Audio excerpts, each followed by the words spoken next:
given a notice. Notice I will come to you. And I want to raise that matter. Yes, I will allow you. The External Affairs Minister will make a statement right now. Let us start. We are not interested. ये कोई अच्छी बात नहीं है कि आप minister हम लोग स्पीकर का डिसीजन हमें अच्छा नहीं लगा। We appeal to all opposition parties, please come back to parliament. They are following double rules, one for opposition, one for ruling. हम ऐसे एक दूसरे के दुश्मन जैसे लगते हैं, लेकिन कभी संसद में आके देखिए हम कैसा एक फैमिली की तरह बिहेव करते हैं, कितना अपनापन हमारे बीच होता है।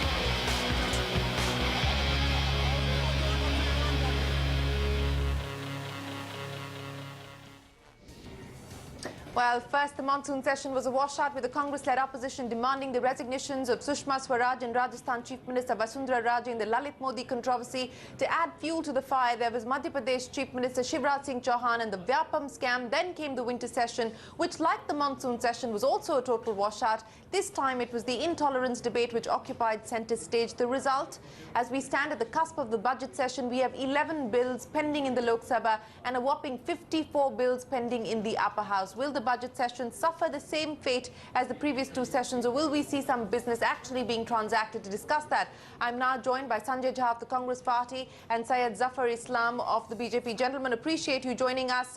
Well, it looks at this point in time that we are going to be faced with another washout of a session.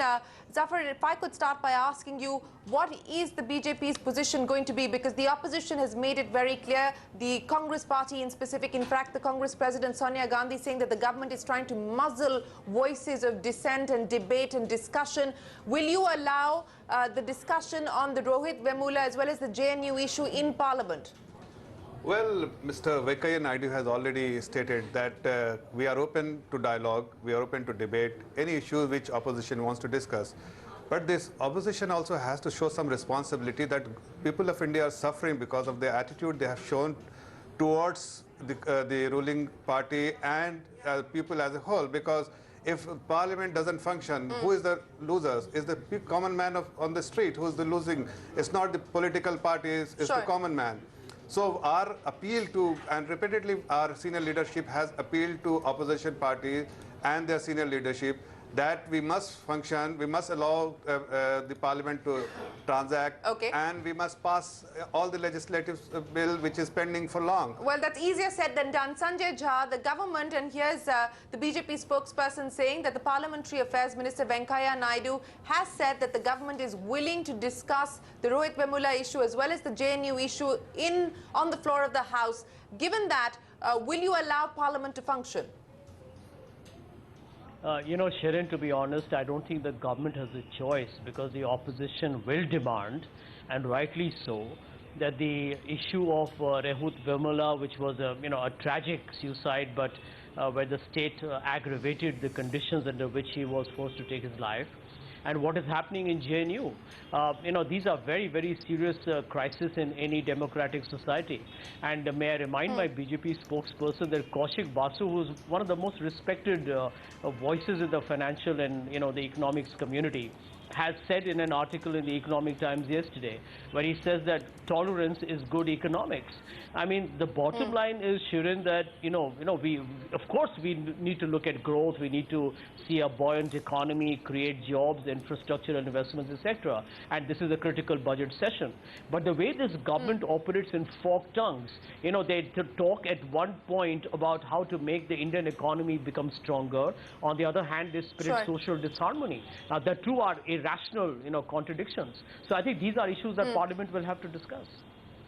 But can we expect some convergence, Sanjay Jha, at least on some crucial pieces of legislation? The bankruptcy code is just one of them.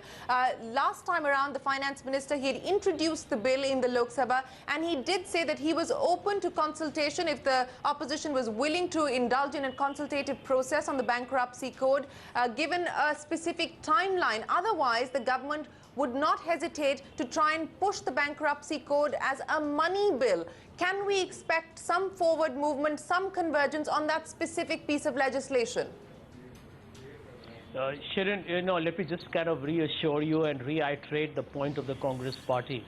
We want all significant bills. In fact, every bill that comes up is critical.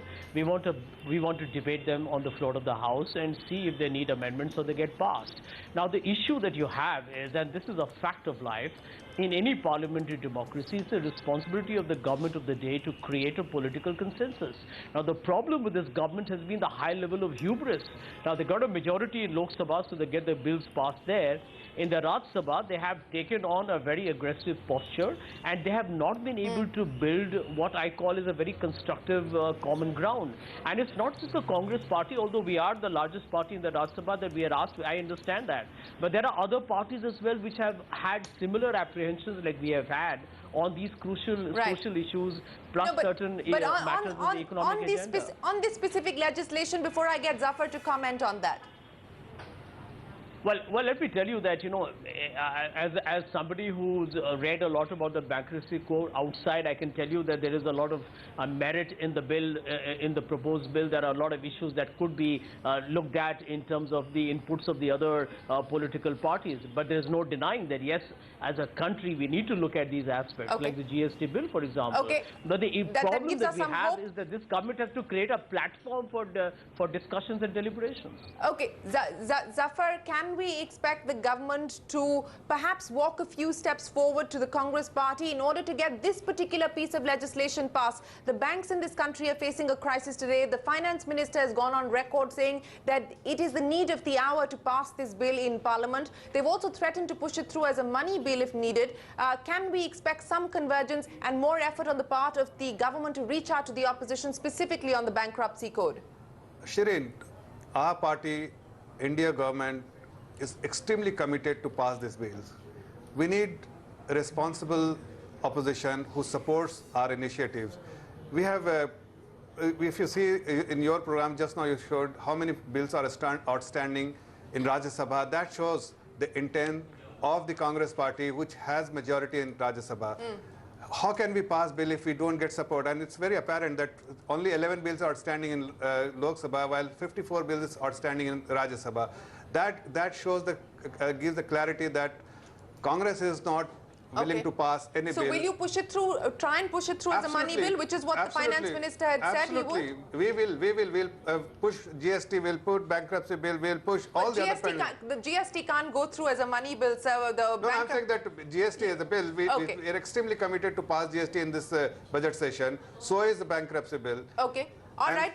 Let me get in a neutral voice in on this conversation. A.K. Bhattacharya, do you have any hopes at all from the budget session? Do you believe that we are going to see any legislation? GST is far-fetched, but even things like bankruptcy code, do you believe that any business could get transacted?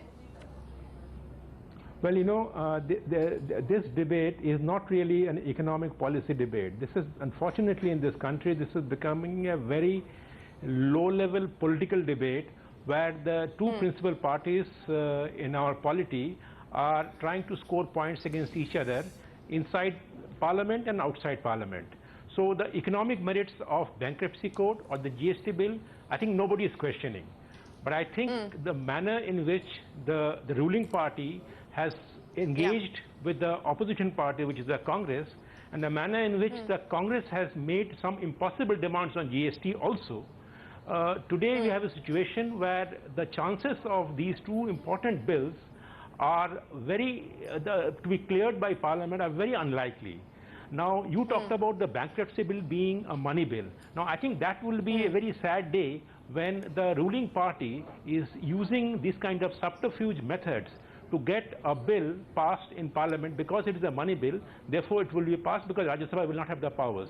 I think the two political parties must come to terms and agree on a kind of a bipartisan support for key important economic bills that need to be passed to make sure that India as an economic story comes back to life. Absolutely. Sanjay Jha, don't you take some responsibility and respond to the commentary that's coming in there from A.K. Bhattacharya? Let's look at the facts. 59 bills pending in the Rajya Sabha. This is a crucial moment for India. Look at what's happening with the global economy. This is India's time. Can the Congress not put its political differences aside and come together on matters of crucial economic legislation? The GST was your bill. No, no, absolutely, Shirin. In fact, you know, as you rightly said, that we are the ones who created the bill, constructed the bill, and the entire architecture of the GST bill has been created by us. So at the end of the day, you know, we are principally always supported the GST, not just as a concept, but if you know that there is already a GST network, so there is an institution which can actually be the backbone for implementing the GST so bill Sanjay Jha, created by the Congress if there party. is in principle So I don't agreement, need to make a further argument that we support it. Why can't we see the Congress saying, let's get on with it? It is not a business as usual situation for India any longer. The GST has been long pending. It's your bill. You're in principle in agreement. Will you now take the call and say, let's get on with it? But Sharon, can I tell you this, that, you know, we made 3 requests to Mr. Modi's government. Now, you are aware of this, that they promised to revert back to us. I am telling you explicitly on your channel, they haven't reverted to us in terms of what the viewpoint of their party is. They formed the Arvind Subramaniam committee, which gave some recommendations. Now, we are not aware as to what really is their viewpoint on the issue of constitutional amendment, which demands that you put a cap on the GST tax rate. Now, if the government doesn't come back to us, we really can't have a fruitful negotiation. The government must say yes or no. We don't know whether they accepted it or rejected it. But they've very categorically stated they don't believe that a cap is the best way forward. I mean, they've categorically stated that is the government's stated position. Well, Shirin, the bottom line is that our fears are that just like how they imposed the Swachh Bharat test, we believe there are a lot of people in our party who believe that the government of the day should never, it can be the Congress government in 2019. So it's not just about being anti-BJP here or something. The issue here is that the common man needs not be vulnerable to a hike in the tax rate tomorrow, quoting abnormal economic situations. We believe the common man needs protection, and we need to fight for that. Okay, let's leave politics aside, though it's hard to do. But AKB, let me ask you this: we're literally less than a week away now from the budget. We're a couple of days away from the railway budget and the economic service. You know, are you going in feeling hopeful of any big ticket changes, any innovative ideas, whether it's infrastructure financing or outside of that? Or do you believe that this is going to be a routine affair?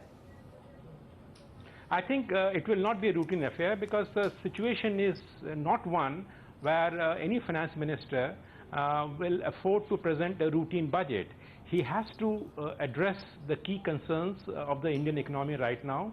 He has to, on the one hand, look at the concerns over fiscal consolidation, which if not addressed right now, it will, you know, the apparent the complacency or the comfort that you have over your fundamentals of the economy being in good shape will be shaken. So therefore, he has to address the fiscal consolidation concerns, and he has to stick to the path of fiscal consolidation. Even while doing so, he has to provide more resources for greater public investments. So therefore, I think the finance minister has to work on both these twin paths of fiscal consolidation and allocating more resources for public infrastructure projects.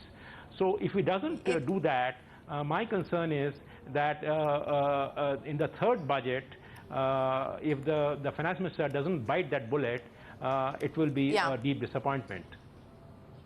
Absolutely. It's a tightrope walk for the Finance Minister, Arun Jaitley, and it's a tightrope walk for the government as we get ready for the budget session of Parliament, which kickstarts tomorrow morning. Sanjay Jha, A.K. Bhattacharya and Zafar Islam, it's been a pleasure speaking with you here on CNBC TV 18. Thank you very much. We hope that you put your political differences aside, and we do actually see some of the crucial legislation that's pending go through in Parliament. Thanks very much for joining us. But coming up next, the government steps up its hunt for funds, will sell a 5% stake in NTPC tomorrow, also puts 12 state-run hotels on the block. Exclusive details when we return.